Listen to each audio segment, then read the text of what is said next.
오늘 찬양대 헌신 예배 참 찬양의 은혜 받았습니다. 한번 뜨거운 박수로 격려해 주셨으면 감사합니다.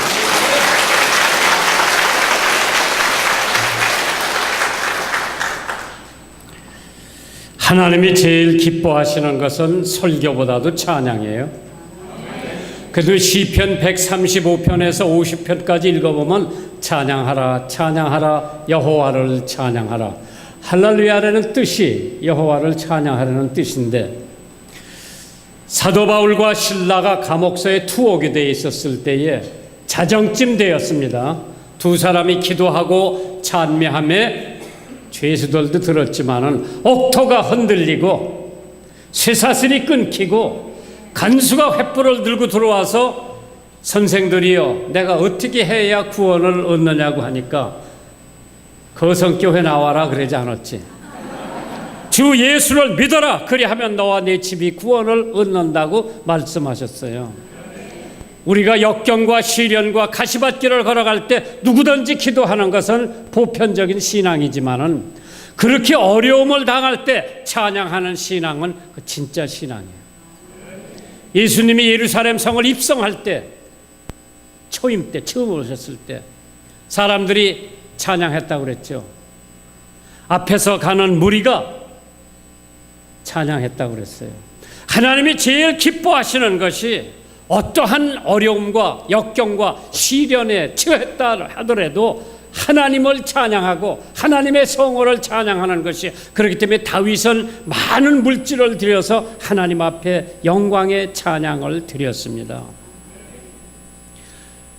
그래서 우리가 세상을 살아갈 때에 참 힘든 일이 많이 있어요. 내가 많은 가정을 신방해 보면은 문제 없는 가정이 거의 없어요. 남편이 명예퇴직을 했다거나 부인이 갑자기 유방암에 걸렸다거나 또 아이가 대학에 낙방을 했다거나 여러 가지 문제들을 안고 있는데도 불구하고 찬양하는 신앙은 말세를 대비하는 위대한 신앙인 줄 믿으시면 아멘 하시기 바랍니다. 그래서 저는 찬양대 절대 안 해요. 저는 왜 그러냐, 역대하 읽어보니까 이스라엘 백성들이 전쟁터에 나갈 때 거룩한 가운을 입혀서 제일 앞에 세운 것이 찬양대야. 그렇게 총알바지지. 그렇게 난 찬양대 안 해요. 그러나 우리가 인생을 살아가면서 찬양만큼 우리들의 마음을 하나님 앞으로 향하는 요소는 없어요. 제가 6.25 동란 때 미국에 유학을 갔는데, 그때는 제가 예수도 안 믿을 때고 교회도 한 번도 안 가봤고, 그런데 딱 중학교 3학년에 입학을 하니까 그 학교에는 다 영어를 하더라고. 그 제가 미군 부대에서 영어 배워서 잘하는 줄 알았는데 미군 부대에서 배운 영어는 욕하는 영어만 배웠어. 미국에 가니까 그걸 못 써먹겠더라고. 그러니까 영어 할 줄 모르지, 숙제는 매일 하라고 그러지, 선생님 말씀 모르니까 학교 괜히 왔다, 유학 괜히 왔다, 얼마나 후회를 했는지 몰라요. 그러다가 돈이나 있으면은 다시 배 타고 돌아왔을 텐데 50년도인데 돈도 없고 어차피 미국에서 유학을 마치고 한국에 돌아가야 되겠는데 참 마음이 괴롭고 엄마 생각나고 집 생각나고 친구들 보고 싶고, 그래서 마음을 달래보려고 그때 내가 유행가 배운 것을 다 한번 해봤어요.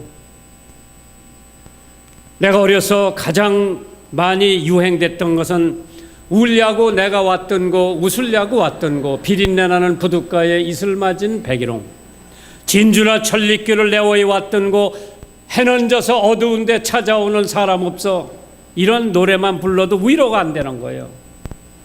그러다가 전도를 받고 예수를 믿고 제일 처음 배운 찬송가가 예수로 나의 구주 삼고 피와 성신으로 거듭나니 뜬 세상에 내 영혼이 하늘 영광 누리로다. This is my story, this is my song. 그 노래를 배운 거예요. 그래서 울적하고 외롭고 집 생각나고 엄마 생각날 때에 예수로 나의 그것만 불러서 그러니까 마음의 위로를 받더라고. 찬양을 하면 나만 위로를 받는 것이 아니라 하나님이 기뻐하시고 하나님이 영광 받는 줄 믿으시면 아멘 하세요. 찬양대 하나님의 축복받은 은사받은 하나님이 택한 백성들이에요. 연습해야죠. 제가 수원중앙교회 45년 한 교회에서 목회를 해봤어요. 대단한 거예요. 연 목사님 그거 엄청 대단한 한 교회에서 45년 새벽기도, 수요일 저녁 예배, 금요일 예배, 주일날 3번 4번 설교하는데 50년 정도 하면은요 설교 되풀이하지 않을 수가 없죠. 그런데 내가 가만히 보니까 목사님 교인들 지난 주일날 설교한 거를 모르더라고. 다 잊어버렸어. 근데 예화는 안 잊어버리더라고. 예화. 참 이 찬양이 뭐 얼마나 하나님 앞에 영광 돌리고 우리들 마음을 위로해 주는지. 우리 교회 권사님 한 분이 계세요. 느지막하게 예수를 믿고 교회 와서 찬송가를 배웠는데 집에만 가면 곡조 잃어먹는 거예요. 그러다가 그 어른이 제일 좋아하는 찬송가가 옛날 찬송가 161장이 내 주를 가까이 하려 하면 십자가 짐 같은 고생, 그 찬송이요. 지금은 이 찬송가 팔아먹는 사람들이 그 번호를 자꾸 바꿔놔가지고 지금 어떤 게 어떤 건지 모르겠어. 그래서 뭐 합동 찬송가, 옛날 찬송가, 무슨 찬송가. 야, 그 양반이 집에 와서 그 찬송가를 부르려고 그러니까 곡조가 생각이 안 나는 거예요. 그래가지고 자기가 잘 아는 곡조가 아리랑이요. 그 내 주를 가까이를 아리랑 곡조에 맞춰보니까 똑 들어맞아. 내 주를 가까이 하려 함은 십자가 짐 같은 고생이나 그거를 늘 부르더라고. 그 내가 우리 교회 와서 새벽 기도 때 한번 불러보라고 그랬어요. 뭐 얼마나 은혜를 많이 받았는지 몰라. 왜? 그 양반 콩나물 대가리 몰라. 지휘자님. 근데 오늘 여기 잘하더라. 이거 잘해놓은 거예요. 하나님께서 찬양을 통해서 영광 받아주시고 하나님께서 찬양을 통해서 하나님의 사역이 이루어지는 줄 믿으시면 아멘 하시기 바랍니다. 러시아의 대문호 톨스토이는 못생긴 외모 때문에 심한 열등감에 몰랐죠. 톨스토이가 그렇게 못생긴 줄. 그는 거울을 볼 때마다 나 같은 사람은 결코 행복하지 못할 거야 라고 생각했을 때마다, 그러나 그의 외모는 그렇게 못생긴 편이 아니었는데 그래도 자기가 좀 잘생겼으면 하는 그러한 마음에 늘 열등의식에 쌓여 있었는데, 톨스토이는 러시아의 대표하는 작가로서 성공해 많은 사람들을 기쁘게 했고 인정과 사랑을 온몸에 지니고 사는 사람입니다. 그럼에도 외모로 인하여 열등감에 늘 떨쳐버리지 못했습니다. 이러한 톨스토이의 심한 열등감은 하나님을 알게 되면서 해결되기 시작했습니다. 톨스토이는 이런 자신의 경험을 담은 고백한 책이 참회, 거기 일기를 통해 회심을 온 유럽 사람들에게 공표를 했습니다. 신앙을 통해 인간은 행복해질 수 있다는 사실을 사람들에게 알리고자 했던 그는 사람은 무엇으로 사는가, 부활이라고 하는 책을 통해서 많은 사람들에게 신앙의 중요성을 알려줬습니다. 찬양대원들은 항상 찬양하세요. 그래 가족이 살고 교회가 살고 직장이 살고 사회가 사는 줄 믿으시면 아멘 하시기 바랍니다. 그래서 오늘 전도서 3장 1장 1절 이하의 말씀이 천하의 범사가 있고 천하의 기한이 있고 모든 목적이 이룰 때가 있나니 사랑할 때가 있고 미워할 때가 있으며 전쟁할 때가 있고 평화할 때가 있고 찬양할 때가 있느니라. 때는 지금입니다. 찬양대 하려면 지금 해야 돼요. 찬양하려면 지금 해야 돼요. 10년이란 세월이 얼마나 귀한지 알고 싶으면 명퇴하신 50대 가장에게 한번 물어보세요. 4년의 세월이 얼마나 귀하다고 알고 싶으면 대학을 졸업한 졸업생에게 한번 물어보세요. 직장 찾기 위해서 헤매고 있는 대학생. 1년이 얼마나 귀중한 세월인지 알고 싶으면 방금 성적이 나빠서 재수하는 학생에게 한번 물어보세요. 한 달이 얼마나 소중한지 알고 싶으면 한 달 먼저 미숙아를 낳은 산모에게 한번 물어보세요. 일주일의 소중함을 알고 싶으면 주간 잡지 편집국장한테 한번 알아보세요. 한 시간의 소중함을 알고 싶으면 애인을 기다리는 총각에게 한번 물어보세요. 1분의 소중함을 알고 싶으면 방금 기차를 놓친 아주머니에게 한번 물어보세요. 1초의 소중함을 알고 싶으면 사고의 순간에 간발의 차이로 살아난 생존자에게 한번 물어보세요. 100분의 1초의 소중함을 알고 싶으면 올림픽에서 은메달을 딴 사람에게 한번 물어보세요. 시간은 아무도 기다려주질 않습니다. 당신이 가진 매 순간이 바로 당신의 보물입니다. 시간은 세 종류에 있다고 했죠. 달력상의 시간, 이걸 갖다 캘린더 타임이라고 한다. 알아? 어린이 합창단 캘린더, 카렌더.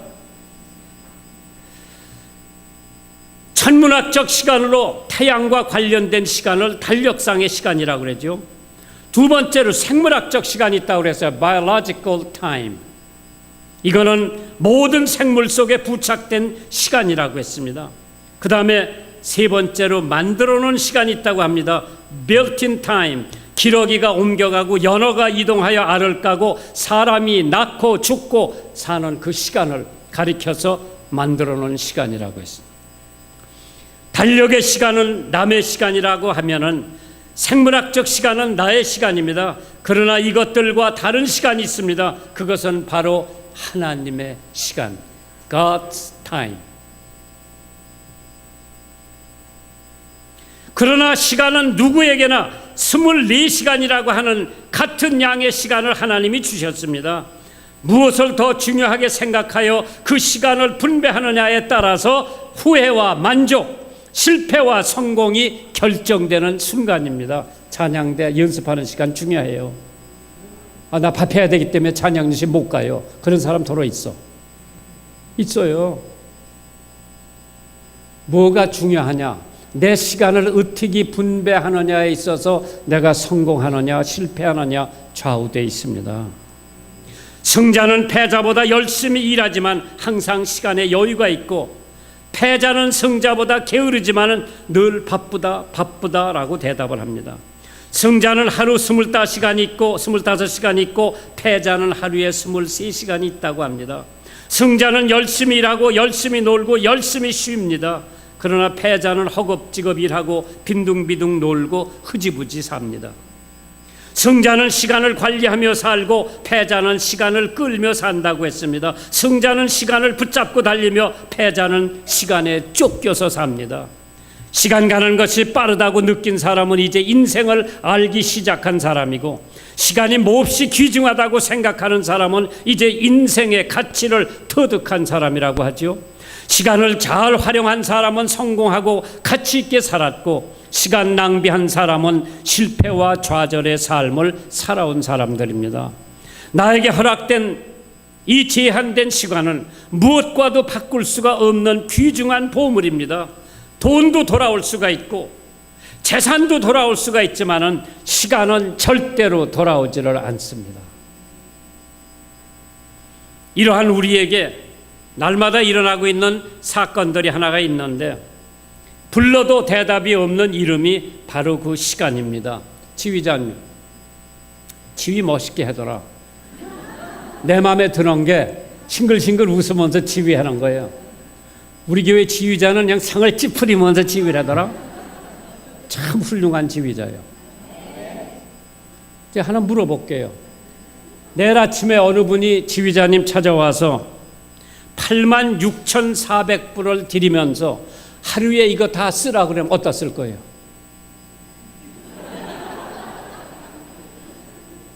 몰라? 아이 뭐 마누라 준다 그래요. 여행도 가고 교회 헌금도 하고 고아원도 갖다 주고 하루에 86,400불을 나에게 주면서 이거 어떻게 쓰겠느냐? 돈은 예금이 가능합니다. 시간은 저축이 안 됩니다. 돈의 손실은 회복이 가능하지만 시간의 손실은 복구가 불가능합니다. 파산을 하면 다음 사업을 위해 교훈이라도 남지만은 시간의 파산은 재생 가능성이 없습니다. 그렇기 때문에 1초하고 1달러하고 어떤 게 중요하냐? 1초가 더 중요해요. 운동 경기에는 작전을 세우기 위해서 타임아웃을 했죠. 배구 시합하다가 감독이 타임아웃. 그럼 나와서 또 이렇게 해라, 너 이렇게 해라, 이렇게 해라. 농구도 마찬가지죠. 축구도 마찬가지. 타임아웃. 그러나 인생 경기장에서는 타임아웃이 없습니다. 시간은 택시의 미터처럼 탄 사람하고 아무 상관없이 그냥 계속 딸깍 가고 있는 게 우리 인생이죠. 인간처럼 시간의 감정과 행복과 불행이 밀접하게 연결되어 있는 것도 없습니다. 인간 때로는 시간을 저주하고 때로는 시간을 갈망합니다. 그리고 시간을 지겹다고 해도 때로는 시간 가는 것이 몹시 아쉬워집니다. 시간은 내 편이 되기도 하고 어떤 때는 내 원수가 되기도 합니다. 제 나이 금년도에 83살이에요. 요새 뭐 시간이 얼마나 빨리 가는지 몰라. 내가 쟤들 또래 때는 시간이 너무 안 가가지고 빨리 갔으면 했는데 지금 시간이 너무 빨리 가요.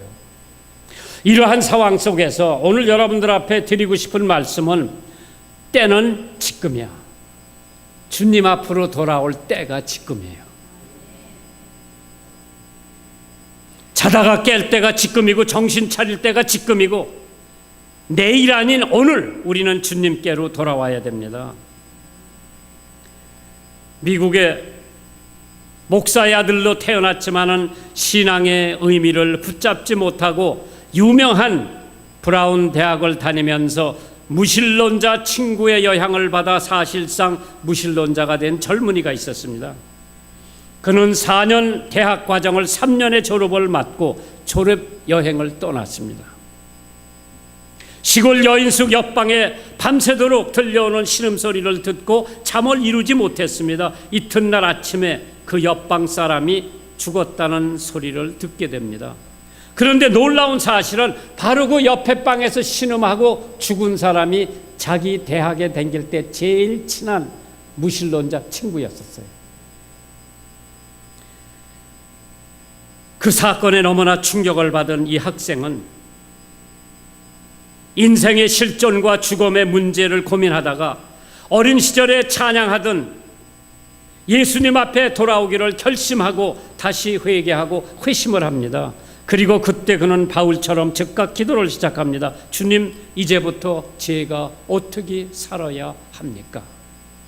분명한 것은 어제같이 지금 살아서는 살 수가 없다고 결론을 짓고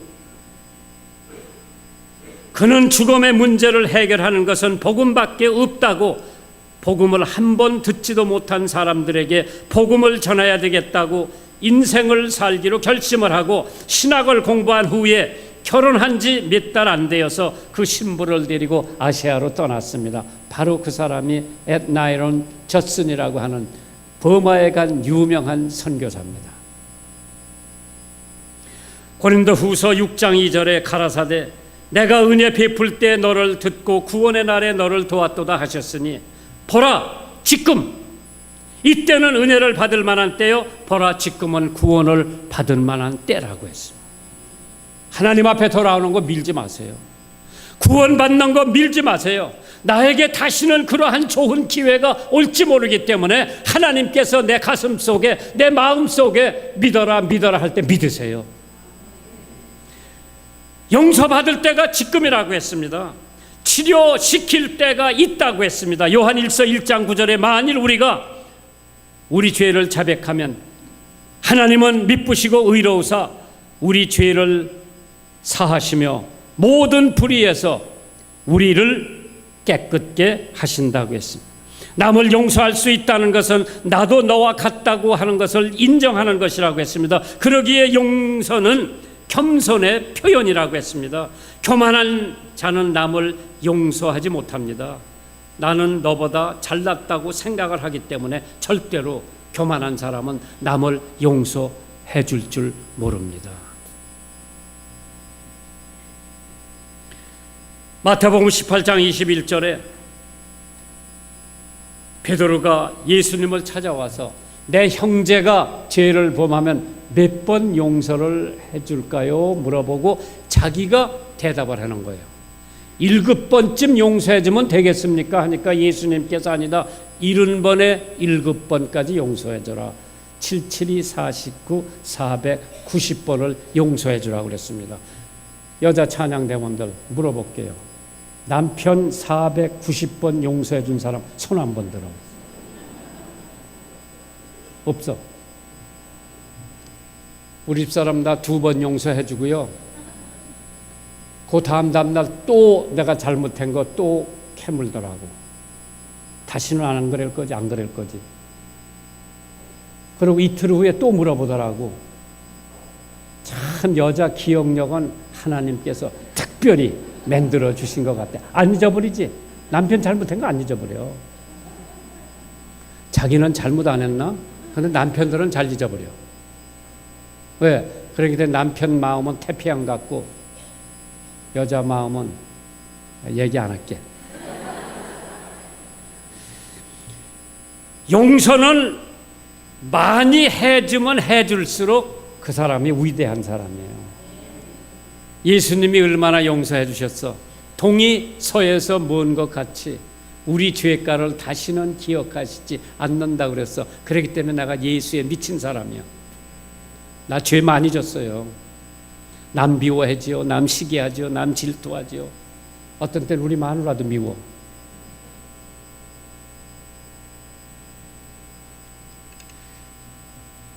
하루는 우리 집사람한테 당신이 만드는 된장찌개는 2분이면 다 가라앉아서 물만 떠오르고 우리 교회 박상희 권사 된장찌개는 30분이 지나도 그대로 있더라. 그러니까 박상희 권사가 그렇게 마음에 들면 그리 장가가라 그러더라. 그 남편은 파출소 소장이요. 거기 가서 기웃기웃하다가는 뼈 따고도 못 찾아가지고.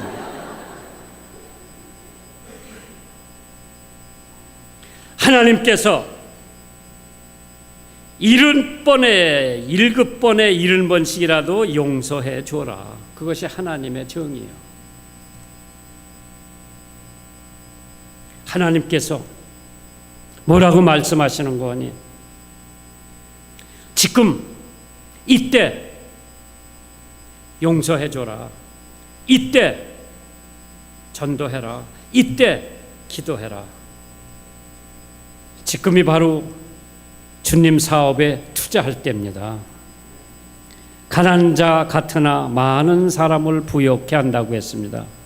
오직 너희를 위하여 보물을 하늘에 쌓아두라. 거기에는 좀이나 동록이 해하지 못하며 도적이 구멍을 뚫지도 못하고 도둑질도 못하느니라. 많은 사람들은 물건에 투자를 합니다. 집, 아파트, 자동차, 골동품 녹슬고 망가지는 것이 많이 있지만은 거기에 투자하는 사람들이 얼마나 많은지 모릅니다. 그러나 돈으로 살 수 없는 것들을 생각해 보세요. 우정도 돈으로 살 수 없습니다. 결혼 상대도 돈 주고 살 수 없지요. 시간도 돈 주고 살 수 없습니다. 존경하는 것도 돈 주고 살 수 없고 행복도 돈 주고 살 수 없습니다. 하나님 사업에 투자할 때가 지금이에요. 시간도 투자를 지금 하세요. 디모데전서 6장 17절에 네가 이 세대의 부한 자들을 명하여 마음을 높이지 말고 정함이 없는 재물의 소망을 두지 말고 오직 우리에게 모든 것을 후히 주사 누르게 하시는 하나님께 두라고 했어요. 그래서 오늘 우리가 생각해야 될 것은 그대가 받는 보수보다 조금만 더 일하라. 그대가 이만하면 되었다고 생각할 때 조금 더 하나님께 바쳐라. 그대가 족하다고 생각하는 것보다 좀 더 열심을 내라. 그대가 가능하다고 믿는 것보다는 조금만 더 높은 목표를 잡아라. 그대가 지금 유지하고 있는 하나님과의 거리를 조금만 더 가까이 하라. 그대의 불평과 불만보다 조금만 더 많은 감사를 하나님께 드려라. 참 하나님께서 우리들에게 기회를 주십니다. 세상의 의문이라고 하는 톨스토이의 글이 있습니다. 톨스토이는 이 글에서 인생론과 행복론을 얘기를 합니다. 톨스토이는 이렇게 말을 합니다. 이 세상에서 가장 중요한 시간이 언젠가? 두 번째로 이 세상에서 가장 필요한 사람은 누군가? 세 번째로 이 세상에서 가장 중요한 일이 무언가? 이 세 가지 대답에 톨스토이가 이렇게 답변을 합니다. 이 세상에서 제일 중요한 사람은 지금 당신 옆에 있는 사람이 제일 중요한 사람. 한번 쳐다보세요. 이 세상에서 제일 중요한 시간이 언제냐? 지금이라고 그랬어. 현재. 이거보다 더 중요한 시간 없어요. 그런데 이 시간에 꼬박꼬박 졸고 있는 사람도 있고 괜히 신경질 부리는 사람도 있는데 지금 이 시간이 나에게 가장 중요한 시간이야. 세 번째로 이 세상에서 가장 중요한 일이 뭐냐? 현재 내 옆에 있는 사람에게 선한 일을 행하는 것이 제일 중요한 일이라고 그랬어요. 옆에 사람한테 물어보세요. 제일 중요한 게 뭐예요? 해준다고 그랬어요. 돈 10만 원만 꿔줘.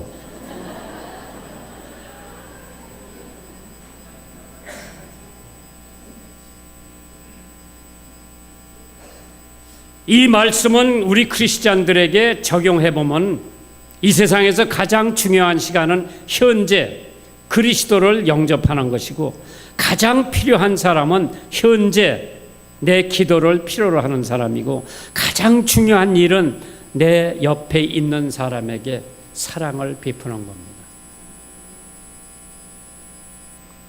지금 주님을 위해서 고린도후서 6장 4절에 많이 견디라고 했어요. 끝까지 견디는 자는 구원을 얻는다고 그랬죠.